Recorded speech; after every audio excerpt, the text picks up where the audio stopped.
Já tá no ar. Olá pessoal da comunidade PhD Bro, este é o nosso primeiro episódio. Estamos aqui com o professor Florindo Aires e para começar esse primeiro episódio nós vamos fazer aqui uma homenagem ao PhD Bro Sheldon Cooper. Vocês lembram? O pessoal que gosta de Big Bang Theory, nós estamos aqui com a bandeirinha aqui do apartamento do Sheldon. Vamos fazer aqui um Family Flex com duas bandeiras dos dois estados mais importantes do Brasil. Com certeza. Amazonas e Pará. Nós já fomos um só estado, hoje nós somos dois estados, mas continuamos aí sendo os dois maiores estados do Brasil. E professor Florindo é do Pará e eu também sou 8/16 paraense. Sabia disso? 8/16 significa metade. Exato. Mas a gente tem que falar aqui pro nosso público pensar um pouquinho, né? Em vez de falar metade. Bem, vamos lá. Vamos começar aqui com algumas questões. Só para fazer aqui uma pequena introdução, eu torço pro Paysandu lá do Pará. Nem todo mundo é perfeito, né? Cada um fica do lado oposto do Mangueirão, né? Com certeza, né? Principalmente porque as torcidas do Remo e Paysandu, elas têm uma briga aí centenária, né? Mais de um século de rivalidade entre os dois clubes. Inclusive lá no Pará, quando tem repá, a cidade praticamente não para, né? O repá. O meu pai, ele é paraense, então assim, eu aprendi a gostar do Paysandu porque ele contagiou, né, o pessoal lá de casa. Vou fazer a citação de um amazonense aí famoso, está explicado. Vocês vêm lá do Pará, né? Aí então a próxima geração vai ser amazonense. Para construir o estado, né, para melhorar. Nós falamos aqui os dois principais estados do Brasil, o Amazonas primeiro, né, e depois o Pará. Depende da ordem, né? De quem está pagando o salário do professor. Exatamente. Na federação. Beleza. Mas olha, a primeira coisa que eu tenho a dizer aí, muito obrigado pelo convite. Inclusive, eu achei muito interessante essa brincadeira do Family Flex lá do The Big Bang Theory. Só faltou ter a M aqui, né? Fazendo aquele negócio bem. Tipo, não pode rir, né? Segundo o Sheldon lá, Family Flex tem que ficar olhando assim pra cara da câmera e não rir, né? Bem, vamos começar aqui o nosso pequeno roteiro de entrevista. Professor Florindo, quem é o professor, o pesquisador, o PhD Florindo Aires? Fale um pouquinho da sua história. Bom, eu comecei na área de pesquisa com iniciação científica, né? Eu basicamente lá no Pará fiz 2 anos de iniciação científica, depois eu adentrei ao mestrado e ato contínuo eu fiz o doutorado, né? No final do meu doutorado, no último ano, eu fiz o concurso aqui para a UFAM e fui aprovado e vim para cá no final de 2017. Então, basicamente a minha área de pesquisa que eu pesquiso aqui, eu faço desde a época da minha iniciação científica, entende? E aí, eu simplesmente, atualmente eu tenho alguns alunos que fizeram já dissertação de mestrado, TCC e tese de doutorado, inclusive, dentro dessa área que eu venho pesquisando há uns 15 anos. Controle fracionário. Controle fracionário, na verdade, é uma área assim, bem razoavelmente velha, nova, que eu digo dentro da área de pesquisa, porque o cálculo fracionário ele remete desde a época das bases do cálculo, né? Certo. Surgiu da ideia entre o Leibniz e o L'Hopital, né? Isso é uma conversa de uma carta desde 1695, né? O Leibniz, o L'Hopital perguntou para o Leibniz o seguinte: olha, você fez a definição do operador derivativo, né? Eles davam outros nomes para a época. Para valores inteiros, o que acontece se for uma fração? Aí o Leibniz retrucou para o L'Hopital, que tal um valor, meio valor, né? Um valor meio. Aí o L'Hopital perguntou de novo para o Leibniz em carta. Detalhe, isso aí um ficou mandando carta para o outro. Aí ele, então, qual é a consequência? Ele, não sei, mas isso gerará consequências paradoxais. E aí o pessoal começou a trabalhar dentro disso. Tem o Abel, foi um grande pesquisador da área. O próprio Fourier trabalhou dentro da área de controle. Da área de controle não, do cálculo fracionário. O Heaviside trabalhou com definições em cima daquela transmissão de ondas pela ionosfera que ele trabalhou. Então ele tem uma parte do trabalho dele que ele faz esse tipo de... O Heaviside, ele fez o primeiro telégrafo submarino, sim, né? E também a primeira transmissão de rádio utilizando a camada da ionosfera. Sim. Mas foi depois do Landel Moura? Eu acho que não. Eu acho que foi antes. Antes do Landel Moura? Porque o Heaviside é o quê? Início do século passado, né?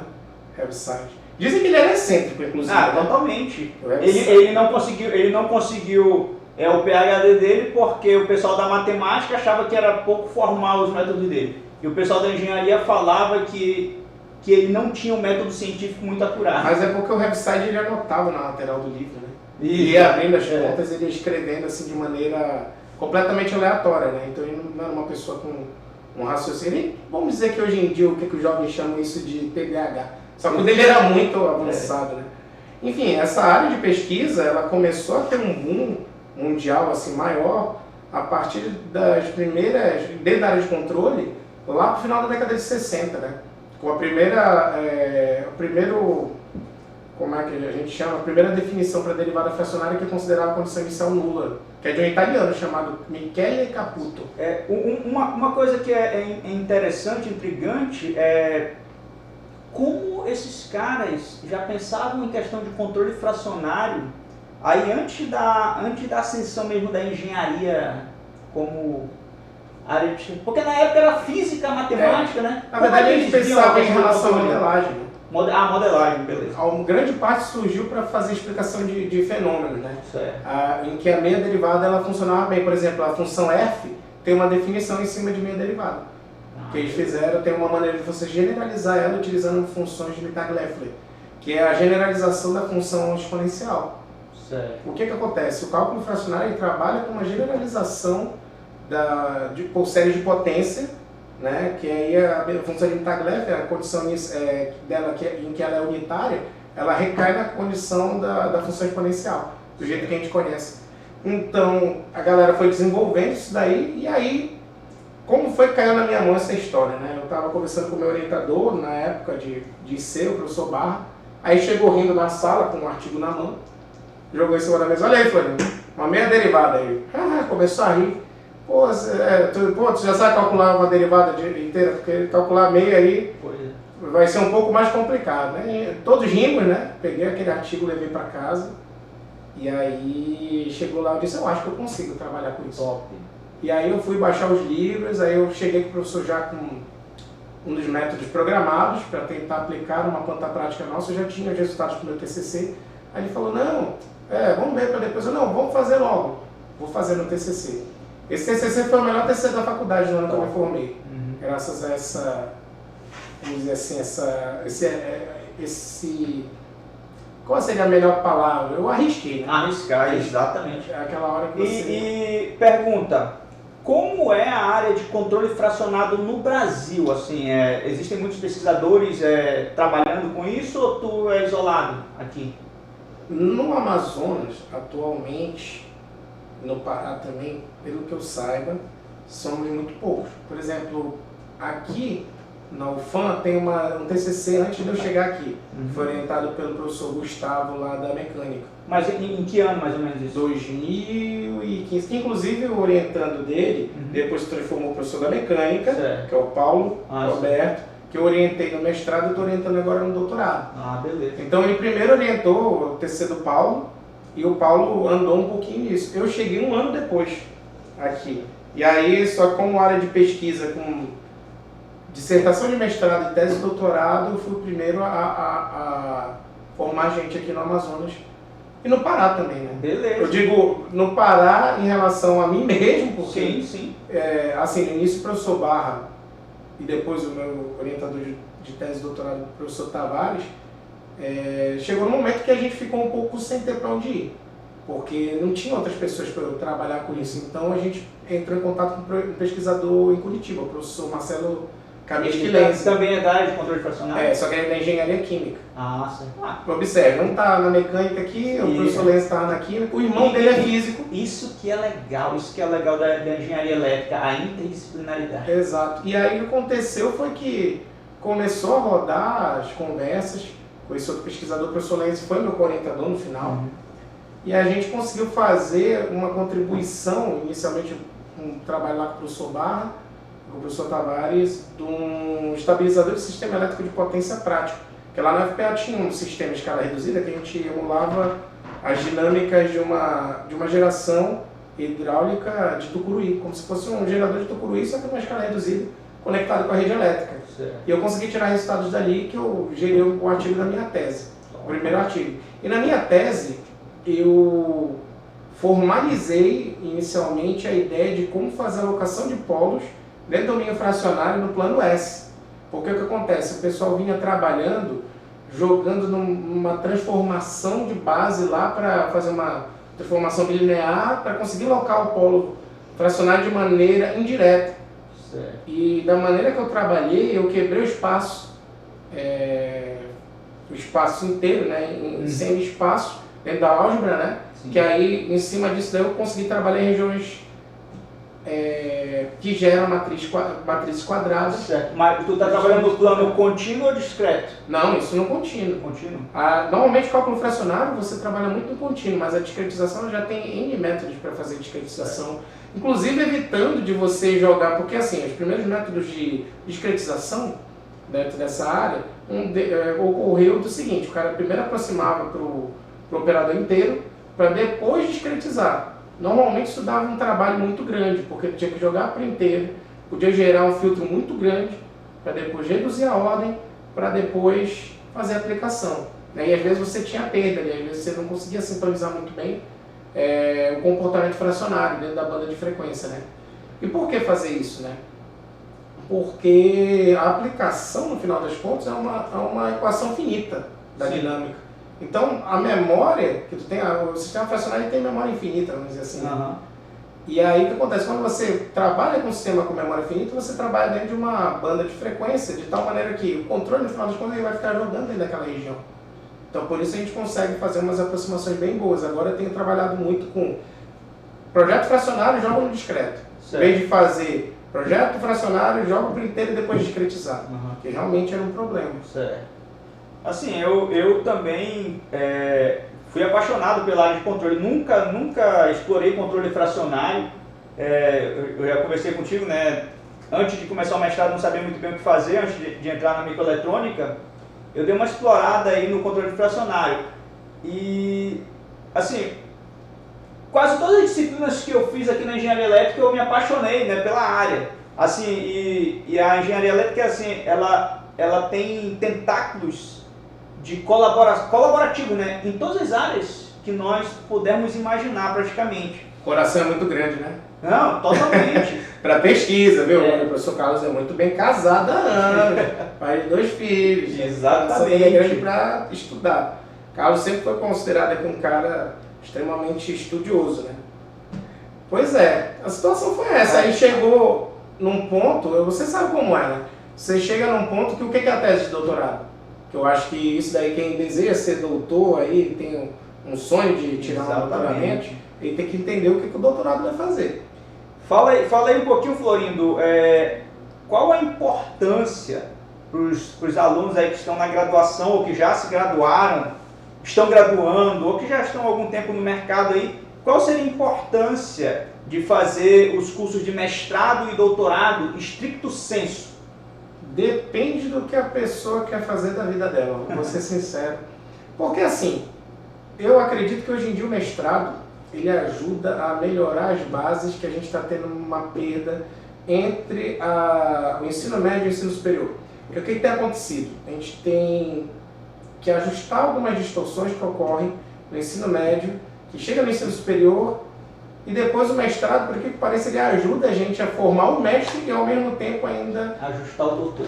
O futuro doutor e ajustar a graduação do cara. Sim. Porque assim, a pessoa sai da graduação, principalmente hoje em dia, eu não sei se é porque as ferramentas, de certa forma, facilitaram demais o acesso ao conhecimento, elas saem muito...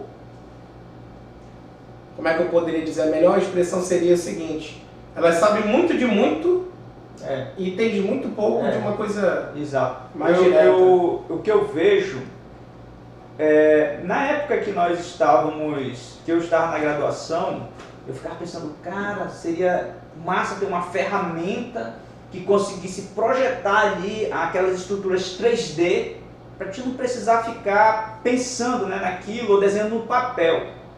Hoje eu já penso um pouco diferente, porque o que aconteceu?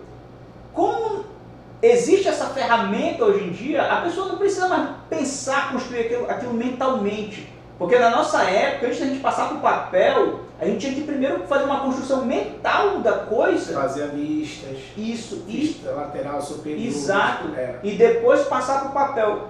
Hoje em dia, como você tem ferramentas que já projetam para você, a pessoa olha para aquilo, eu creio que ela entende, mas tira um pouco do exercício, ou muito, do exercício mental que o aluno tinha que fazer no passado, de ver a coisa na mente antes de ver na realidade. Mas isso daí reflete, por exemplo, na situação que eu falei da questão da escolha de tema. O que você tem que fazer no mestrado, o que você tem que fazer no doutorado. Como eu falei, né, que a gente deixa até em suspenso aí, Carlos, o que o doutor aí tem que ser?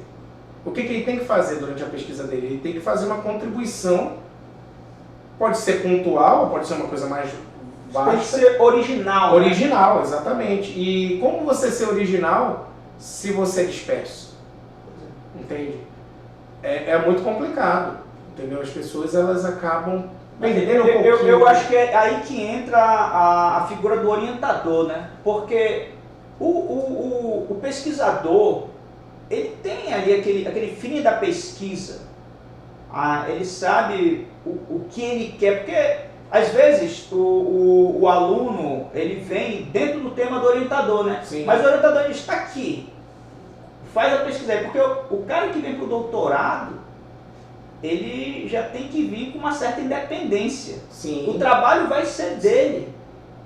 Então, a gente dá a direção, mas eu acho que o nosso papel na orientação desses futuros doutores é estar ali prezando por ele encontrar a originalidade do tema, ele conseguir mapear as possibilidades, fechar o cerco, definir um tema, mas até isso é uma espécie de uma arte, o final, a finalização da coisa, porque às vezes tu tem tudo e não sabe vender o peixe. Sim, sim. Também tem isso, né? Na verdade é tudo uma questão de construção, né? Isso. Se a gente for pensar tudo, que inclusive passa pelo que você falou.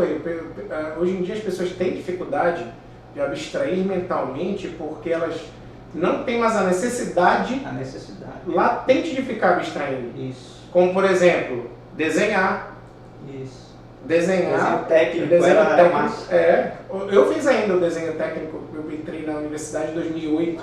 Eu fiz na escola técnica. Pois eu fiz escola militar, então lá a gente tinha desenho técnico. Você ia, aprendia a fazer aquilo. Tanto que eu entrei na universidade, desenho técnico foi um passeio no parque. Cheguei lá. Aqui, quando a gente veio fazer faculdade, nós que éramos de escola técnica, éramos considerados privilegiados, né? Sim. Os caras... porque a gente navegava nas disciplinas. Sim, sim. Nas disciplinas técnicas. Inclusive eu tive dificuldade, sabe no quê?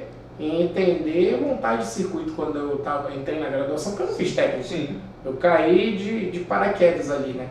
Então... O que era interessante na minha trajetória de escola técnica é que eu fiz as disciplinas, né? Primeiro, segundo, terceiro ano. Só que aí chegavam os calouros e eu ajudava eles. Então, assim, eu ficava atualizado o tempo todo. Aí, sim. Então, eu sempre gostei, assim, dessa questão de ajudar a entender, porque eu acho que quando a gente gosta do que a gente faz, a gente vai... Confúcio já dizia, né? Encontre um trabalho que gosta, nunca trabalhará no dia da vida, né? Eu estava falando do Bob Weidler, né, na sexta-feira aqui pro pessoal, que ele foi o cara que criou o primeiro amplificador operacional. Na verdade, não se tem muito claro se ele foi quem criou o primeiro amplificador operacional, mas certamente ele foi o cara que criou o primeiro amplificador operacional integrado da história. Então, ele era preso quando ele tentava passar por alguma fronteira, porque dizem que a polícia parava ele e perguntava: e aí, o que é que tu faz? Eu não faço nada. Quer dizer, ele disse: eu não trabalho. Ele perguntava: por que você trabalha? Eu não trabalho. Aí depois ele só ia explicar o porquê lá na delegacia, depois dele ser preso. Porque ele era um cara excêntrico e tal. Mas né? O mundo é dos loucos, né? Exatamente. Aí, uma pergunta aqui, Florindo. Por que tu quis fazer doutorado? O que te motivou? Motivação principal, eu particularmente, quando eu fiz o mestrado, eu já estava ministrando aula em curso técnico e fazia instalações elétricas.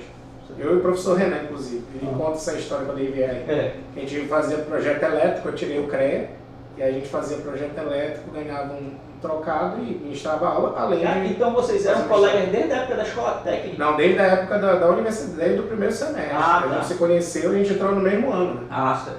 É quase um casamento, né? Que o Renan mora do lado da minha casa. Rapaz, eu tenho 2 colegas que são iguais a vocês. Se eles estiverem assistindo a gente aí, eles vão lembrar. É o Volney e o Cláudio. Mas eles fizeram escola técnica junto, entraram na faculdade junto, trabalharam junto. Não, o Renan é uns 3 anos mais novo do que eu, mas ele mora do lado de casa. Mas tem vezes que eu passo semana sem ver o Renan, cara. Agora é outra vida já, né? Cada um tá casado. Cada um tá numa missão, assim, os horários às vezes não batem, né? Mas assim, no final das contas, o que me levou a fazer o doutorado mesmo foi que quando chegou ao final do mestrado, eu achei que eu ainda não tinha feito o suficiente, porque assim, no meu caso eu sempre me cobrei muito em relação às coisas, e eu achei que só o mestrado não ia me satisfazer pessoalmente, entendeu? Não ia me satisfazer, depois eu quero ser professor universitário. Eu acho que o ápice vamos dizer assim, hoje em dia, a decisão? Da carreira foi essa, quero ser professor, e eu vou ser, entendeu? Até eu falava que só tem uma vaga, não tem problema. Em algum momento. E aí, podia levar a nos outros a gente tem, nessa vida acadêmica, a gente vem perseguindo, né? Graduação, mestrado, aí faz o doutorado, chega no doutorado, aí a gente se depara com aquele mar de solidão, porque não existe mais titulação depois. Tu pode fazer pós-doc, até o meu aluno perguntou: e o pós-doc, professor, não é título? Não é título. O pós-doc é uma pesquisa que tu faz. Mas sabe, Carlos, mas eu acho assim, que a gente, porque o ser humano tem que se motivar com coisas, né? Eu acho assim, a primeira coisa se você tirou um doutorado e começa a se sentir no vazio, que todo mundo se sente, tem um período, num limbo ali, que depois da tese, todo mundo acha que você zerou o jogo, né? E aí, eu acho que o que é desafiador depois é você tentar ser orientador. Sim. Porque você vai para trás da mesa. Sim. E é muito mais difícil, porque às vezes você se põe no lugar daquela pessoa, às vezes você não entende por que aquela pessoa está tomando aquela atitude, literalmente você se torna meio que o mestre Yoda, né? A gente se torna pai, psicólogo, tudo mais. E é um negócio assim, eu acho que quando você começa, se você for enveredar pelo caminho de orientar dissertações e teses, é um negócio legal, porque parece que o negócio nunca termina, porque sempre vai terminar no próximo aluno. Exatamente. Entendeu? Sempre tem trabalhos futuros, né? Então, eu tive agora, por exemplo, esse ano eu orientei um trabalho lá na UFPA, de um amigo meu. Eu fiz a orientação basicamente, mas como é lá no programa do Pará, eu sou colaborador lá. Eu fui colaborador desse quadrinho com essa tese. E aí o cara defendeu em 3 anos e pouco, e o meu daqui também. Então tiveram vamos dizer assim, 2 coisas nos meus trabalhos futuros que agora se fecharam para fazer outras coisas, assim. Mas e assim, eu acho que o nosso grande desafio, depois que formamos esses doutores, é trazer eles para continuarem colaborando conosco, para eles próprios crescerem. Não só isso, eu acho que na verdade as pessoas elas têm uma visão muito limitada do mestrado e doutorado. Sim. Aquela pergunta do que eu acho sobre mestrado e doutorado, Eu acho assim, que hoje em dia ele é um catalisador. Esses títulos são catalisadores para situações na sua vida. A menos que tu não saiba utilizar ele, né? Exato, não, mas aí é aquela história, você tem uma bazuca, se você atirar no pé, acabou. O que acontece é que, por exemplo, hoje em dia principalmente, a gente tem algumas situações que só vão se resolver de fato, vamos dizer assim, se você tiver um conhecimento que o mestrado te dá. Porque o mestrado, na verdade, ele te forma para ser um pesquisador. Exato. Para saber onde pesquisar as coisas. O doutorado é um pesquisador independente. Exatamente. Observe, um pesquisador profissional que sabe onde procurar a base de dados e um pesquisador independente é aquele que tem a ideia de como ele pode contribuir no negócio. Porque ele já fez uma vez e ele não sabe quantas vezes ele vai conseguir fazer isso. Então, no mercado de trabalho como o nosso, por exemplo, no Polo Industrial de Manaus, é uma coisa muito importante isso, por quê? Vamos ver, os empregos que a gente tem um emprego de professor universitário, em 3 instituições possíveis, públicas e mais algumas particulares. Você tem, além, claro, dos cursos técnicos, etc., você tem a possibilidade de entrar no distrito, né, trabalhar como gerente de P&D. Muitos gerentes de P&D, por exemplo, em algumas empresas, eles têm que ter doutorado. Sim. Então, um amigo meu... Principalmente em institutos de pesquisa, né? Sim. No Instituto de Pesquisa é quase mandatório. Tanto que hoje em dia eles têm investido bastante em correr atrás de quem ainda não tiver com a sua titulação, tirar, né? Vou te dar um exemplo de um amigo meu que trabalha numa empresa aí famosa de bateria elétrica, etc., que não é aqui. Ela tem uma fábrica aqui, mas ela é sediada lá em Campinas. Certo. Que o cara, por exemplo, ele foi contratado como gerente de P&D dessa empresa. Ele fez a tese dele em eletrônica de potência e nunca quis ser professor universitário. Beleza. O que ele queria? Ou ele ia montar uma startup, ou ele queria entrar na empresa. Cara, o meu orientador de doutorado, ele sumiu do mundo acadêmico, mais ou menos, desde 2020, 2021. Aí, se ele estiver assistindo, ele vai lembrar. Eu acho que ele fez que nem o Lucas, mas ele foi para abrir uma empresa junto com os alunos e um pessoal lá da Europa. Então os caras tiveram muito sucesso. Eu acho que assim, a gente está aqui, a gente tem essa vida acadêmica dentro da universidade, mas eu acho que a gente precisa também experimentar essa vida mais empreendedora. Eu acho que faz parte do nosso crescimento também. Mas é que tá, Carlos, eu sempre falo uma coisa que assim, às vezes é um pouco polêmico, mas eu sempre digo uma coisa que nem todo mundo foi feito para ser empreendedor, nem todo mundo foi feito para ser professor, nem todo mundo foi feito para um monte de coisa. Exato. Mas quem é feito para fazer alguma coisa vai fazer muito bem. Sim, exato. Entendeu? Isso daí é a coisa mais importante, inclusive, para a pessoa saber se ela realmente quer fazer o mestrado ou doutorado, por uma satisfação pessoal ou por uma necessidade de emprego, ou sabe Deus o porquê. E aí não sabe Deus o porquê, essa pessoa tem que repensar um pouco, né? Tu chegou a ler O Mundo de Sofia? Não, eu já ouvi falar que é muito legal. O Mundo de Sofia foi um livro muito, muito interessante para mim, assim, ele me despertou para várias coisas, mas assim, a gente conversando aqui, eu lembrei da introdução ali, quando a moça, eu não estou lembrado do nome dela, acho que é Alice, do Justin Garden, mas existe uma história que tu é ali uma pulga dentro do pelo do coelho. Aí, se tu tá ali no teu conforto, ali no aconchego, tu vai ficar lá. Sim. Mas se tu é curioso, tu vai tentar subir no pelo do coelho para ver o mundo mais externo. Aí tem o perigo de... tem um perigo, tem sempre o risco, né? Mas eu acho que esse mundo de pesquisa é isso, é tu tentar subir no pelo do coelho. Mesmo porque toda vez que, repito, pessoal, quando a gente orienta uma tese, no final das contas, a gente está fechando lacunas. Sim. E abrindo outro. Esse que é o problema. Eu acho que a gente abre mais do que acho que a gente fecha.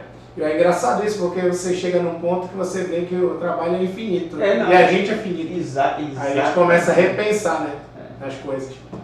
Quando a gente não é insubstituível. Não, totalmente. A gente tem que formar pessoas para justamente terem skills semelhantes. Aí uma curiosidade, eu conheço colegas e já conheci alguns, ouvi falar de outros que fizeram 2, 3, 4, 5, 6, 7 doutorados e tudo.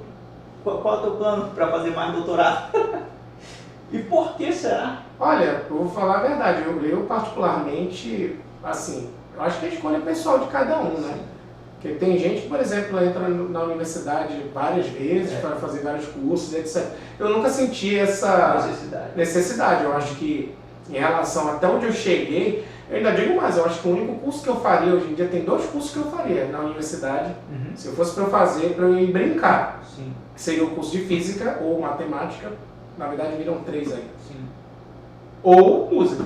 Eu faria um desses 3 cursos por satisfação pessoal. Isso, entende? Mas eu não vejo necessidade. Por quê? Vamos lá. Dentro de um curso como engenharia elétrica, como o próprio Carlos falou, por ser um curso extremamente multidisciplinar, em certos pontos, você acaba estudando muito conteúdo de tudo isso. Vou te dar um exemplo. Dentro desse próprio cálculo fracionário que eu estudo, eu tenho que estudar a função de uma variável complexa direto. Ou seja, eu estou trabalhando direto em superfície diferencial complexa. Sim. Todas aquelas transformações bilineares e tudo mais, eu acabo trabalhando muito, entende? Aí você pega todas aquelas definições de lema, blá blá blá blá blá blá, da matemática, que aí você acaba estudando por osmose. Sim, sim. Né, sendo pesquisador. Totalmente. Inclusive, a tese do Michel, nosso doutor de número, não me lembro qual foi o número do Michel, foi 6. 6 ou 7? Acho que foi. Que Acho teve que sei, agora, né? o Michel fez uma contribuição em cálculo numa parte do doutorado dele. Top. E aí, assim, foi a gente abrindo conta, aí quem atentou isso pra gente foi o colaborador, que foi o professor Erwin, irmão do meu orientador. Que ele chegou e falou assim, olha, isso daqui, ainda não vi aberta essa conta dessa forma. E o Michel teve com orientação lá do Pará também ou não? Não teve. O Michel, eu fui meio egoísta. Tá certo. Florindo, vamos falar aqui para o nosso público acerca aqui da seleção que estamos fazendo aí, que o PPGE vai fazer para esse ano de 2025/1, né, primeiro período. Nós somos o único programa de engenharia elétrica, programa de pós-graduação de engenharia elétrica da Amazônia Ocidental. O Pará, ele está dentro da Amazônia, mas não está dentro da Amazônia Ocidental. Engraçado que a Amazônia Ocidental só exclui o Pará, né? Pois é.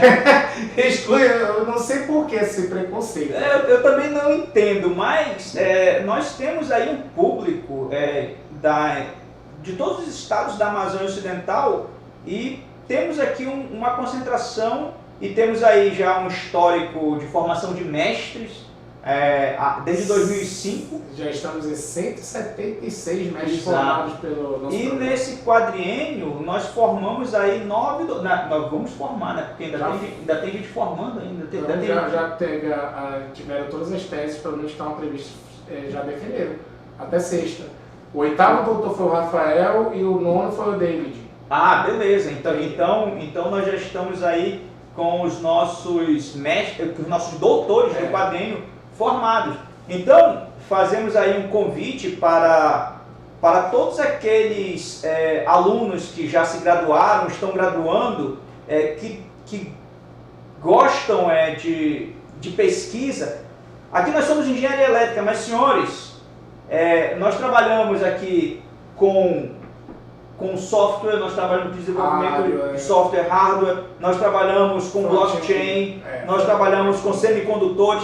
Você não vai encontrar necessariamente as nossas linhas de pesquisa, tudo resumidinho ali no edital, mas se você entrar em contato com os nossos professores, você vai ter ali uma abertura maior sobre linhas de pesquisa que você pode trabalhar. E como a engenharia elétrica é bastante eclética e interdisciplinar, nós temos aí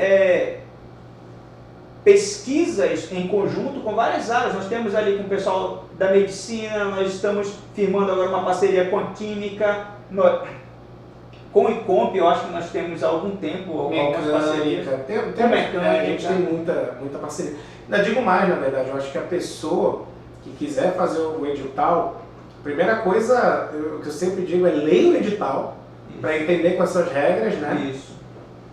E caso tenha alguma dúvida ou queira alguma orientação, eu não falo atualmente seu vice-coordenador, o Carlos foi o coordenador do quadrinho anterior, né? Mas a gente sempre diz que é para entrar em contato, mesmo porque o Valdir, o pessoal que está no colegiado, gestor, assim como no passado, no presente e atual, nós sempre orientamos as pessoas quando elas chegam com dúvida sobre o certame em si, né? O certame tanto de mestrado quanto de doutorado. Então existem algumas coisas que são interessantes para a pessoa pensar antes de entrar aqui, que o tempo ele é finito. Ou seja, você tem 2 anos para tirar uma dissertação de mestrado, você tem uma certa quantidade de responsabilidade, vamos dizer, quantidade de matérias para se cursar em um ano, qualificação e etc. Que é bom antes sempre conversar com os professores para pegar ali um denominador comum, entender a dinâmica e poder tomar ações para resolver isso. Sem contar que existe também a figura do aluno especial, que é principalmente indicado para os alunos que querem experimentar primeiro, né? Porque às vezes você não entende nada do mestrado, é bom sempre pegar um termômetro, né? Você faz ali uma disciplina ou 2 antes de entrar como aluno regular, às vezes é melhor do que você entrar de aventureiro e ter uma frustração a primeiro plano, né?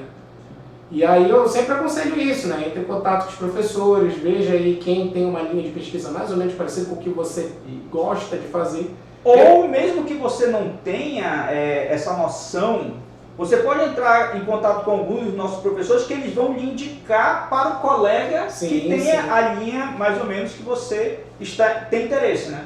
Sim. Nunca tivemos isso. Eu acho que assim, nunca teve briga aqui por causa não. Que eu me lembro. E assim, a gente faz switch entre orientadores, às vezes um orientador não se dá bem com um professor, procurou. Aqui tem sido tranquilo no contexto do PPGE, então os professores são muito maduros. Nesse aspecto. Eu acho que com essa questão. Eu não me lembro de ter tido assim, um problema muito grave. Olha, poxa, não deu certo, fui fazer troca.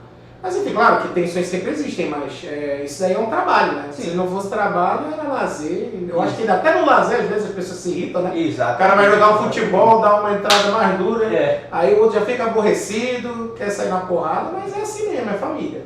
O pior é quando o cara cai sozinho, né? Também. E bota a culpa no outro. Não, teve um histórico aqui de um colega, o Renan, jogando futebol, ele caiu em cima do pé, que ele quebrou o pé. Eita. Isso é uma história muito boa. Rapaz, a gente tem várias histórias. E qual a importância do PPGE, Programa de Pós-Graduação em Engenharia Elétrica, da UFAM, no contexto local, nacional e internacional? Bom, nós temos parcerias com diversas universidades no mundo, né? A gente tem parceria com a Universidade Alemã, universidade aqui mesmo na América Latina, ali no Equador. Temos parceria com universidades na Inglaterra, né? A gente tem até um colaborador nosso lá, o Lucas Cordeiro, na Universidade de Manchester. Temos aí também na Espanha, temos em vários lugares parcerias com outras instituições, além de estarmos inseridos no polo industrial com diversas orientações e diversos projetos que já foram firmados e executados aqui na UFAM pelos professores do programa de pós-graduação, principalmente os mais antigos, mais experientes. E assim, qual a importância da gente? A gente está formando gente, a gente quer que vocês queiram vir para cá, a gente quer dar a melhor instrução para que vocês tenham a melhor formação possível. Não só na pós-graduação, na graduação também de engenharia elétrica. Exatamente. Que o povo diz que a engenharia elétrica é um curso que está começando a ficar um curso caduco. Nunca concordo com isso. Venham fazer parte aí da comunidade PhD de Bro, que você nunca vai ficar caduco. Pra você ter ideia, né? Aquela história velha, né? O meu professor... o professor... Calma, Thalita. O meu professor de Circuitos Elétricos 1, quando eu fiz graduação, ele dizia que um capacitor de 1 farad era do tamanho da Terra. Entende? Hoje em dia, tu pega um capacitor que ele... Claro que ele não guarda uma carga muito grande em relação à tensão, né? Na verdade. Mas tu consegue já o supercapacitor de 500 farad. As coisas mudam muito rápido. Entende?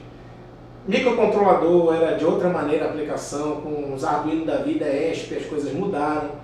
O sistema todo mudou, gente. A engenharia ela sempre está se atualizando. A engenharia elétrica é uma área muito bonita, porque assim, claro que você vai precisar de muito cálculo, você vai precisar ter um feeling muito bom para entender a física aplicada ao negócio, e outra coisa é uma questão de fé, né? Você não vê o elétrico.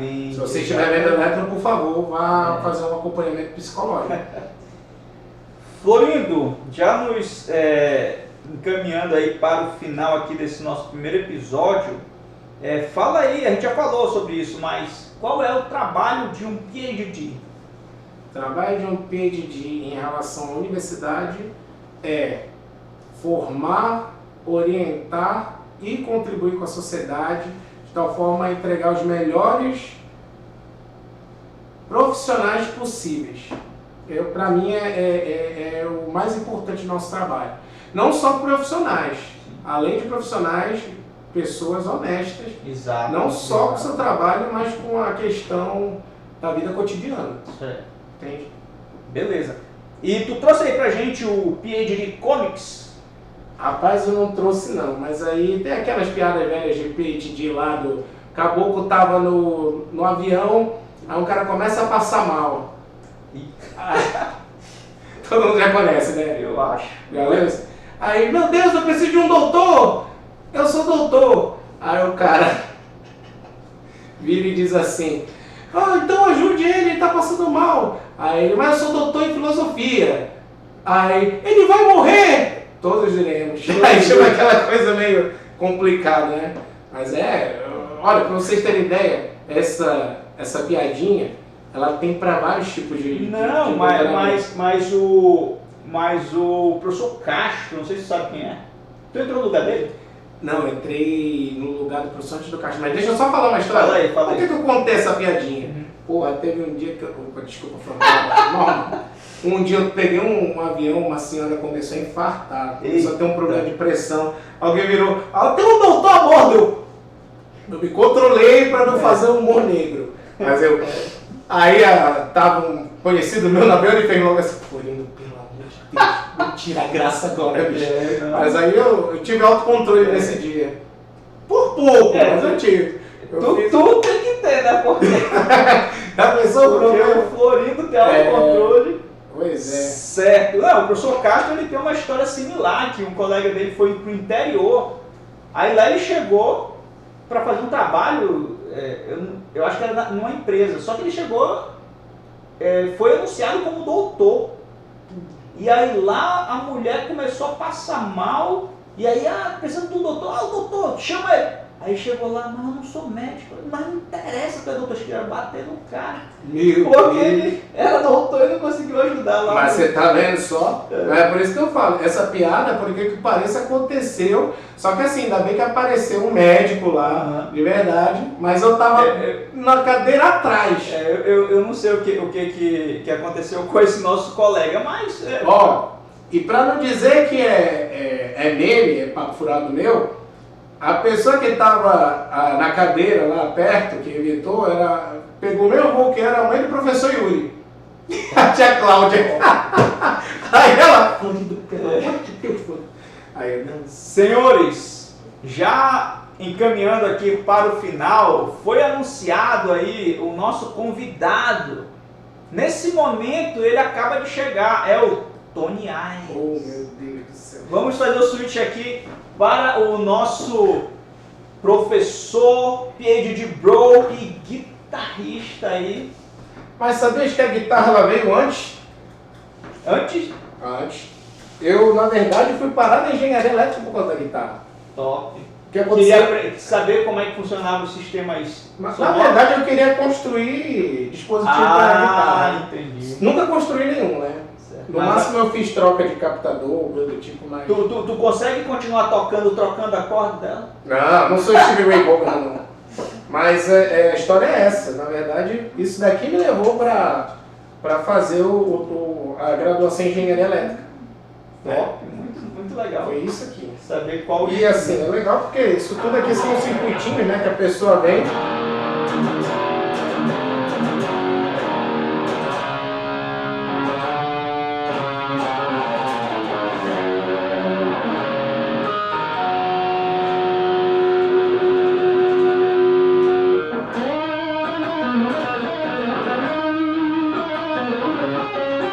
Tony Aires.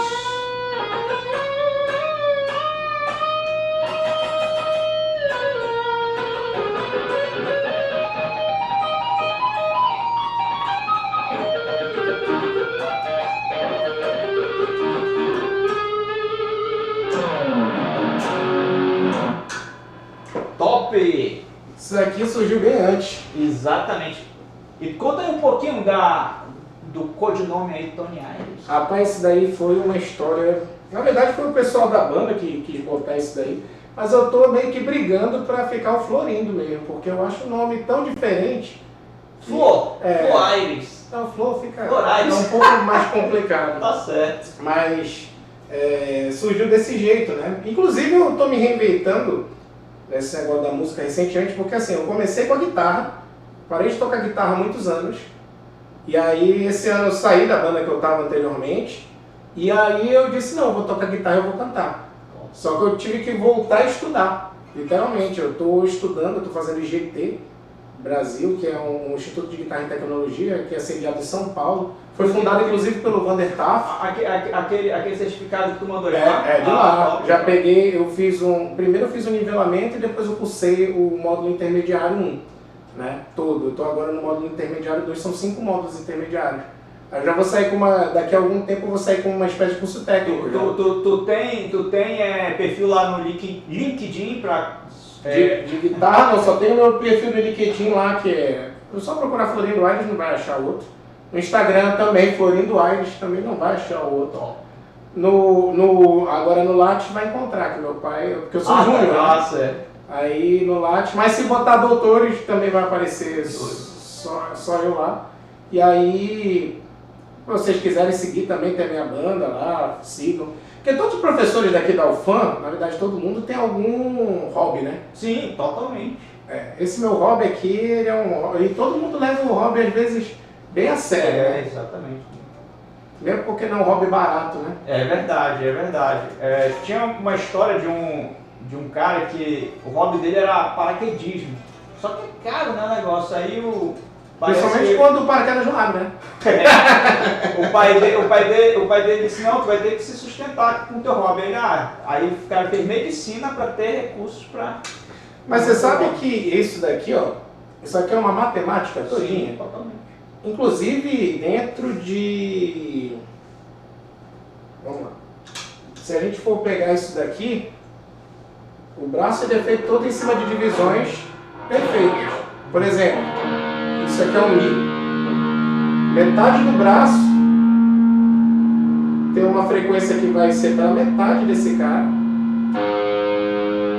Bem aqui, ó, vai ser a oitava dele, que é a metade literalmente dessa distância daqui para cá e daqui para cá. Esse aqui é outro Mi. E aí você vai trabalhando em cima de intervalo de oitavas, né? O instrumento ele trabalha em intervalo de oitavas, as notas. E aí, por exemplo, esse instrumento aqui ele tem um tipo de afinação. Se você for pegar qualquer outro instrumento, como cello, violino, eles têm uma afinação diferente da guitarra, né? Sim. Que uns são afinados em quarta e outros em quinta, né? Intervalos de quinta em cima da afinação. E a frequência básica, olha, se ninguém sabe o que é 440 Hz, ó, na verdade não é essa não. Esse aqui está dropado. Esse aqui é 440 Hz. 880.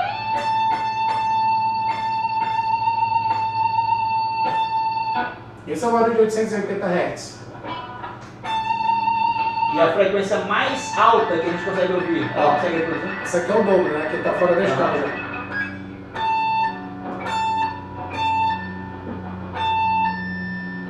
Qual a frequência mais alta que a guitarra? A guitarra é um instrumento que, na verdade, ela chega num range ali de... Chega em kHz, mas bem pouco, porque aqui já é 880, né? Certo. Aqui seria o dobro. Sim. Já está fora da escala. Sim. Se a gente for analisar, isso aqui chega em 1000 e pouco, na verdade. A guitarra está dentro de uma frequência, onde, por exemplo, gravizão aqui, esse cara aqui é a metade, né? Esse é o Lá que é a metade, na verdade não é esse o Lá que é a metade, esse é a metade desse cara, ou seja, esse é o 220, esse é o 110.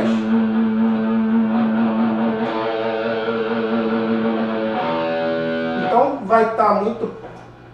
As frequências no final das contas, se a gente for ver, ele vai estar literalmente um pouquinho acima do que o contrabaixo, né?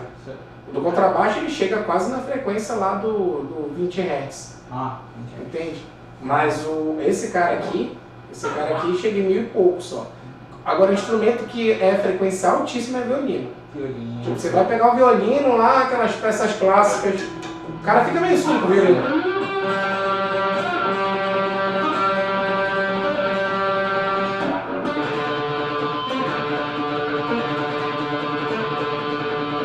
Aqui, por exemplo, isso aqui pra guitarra tá 1/8 assim. O violino tá escutando assim, ó.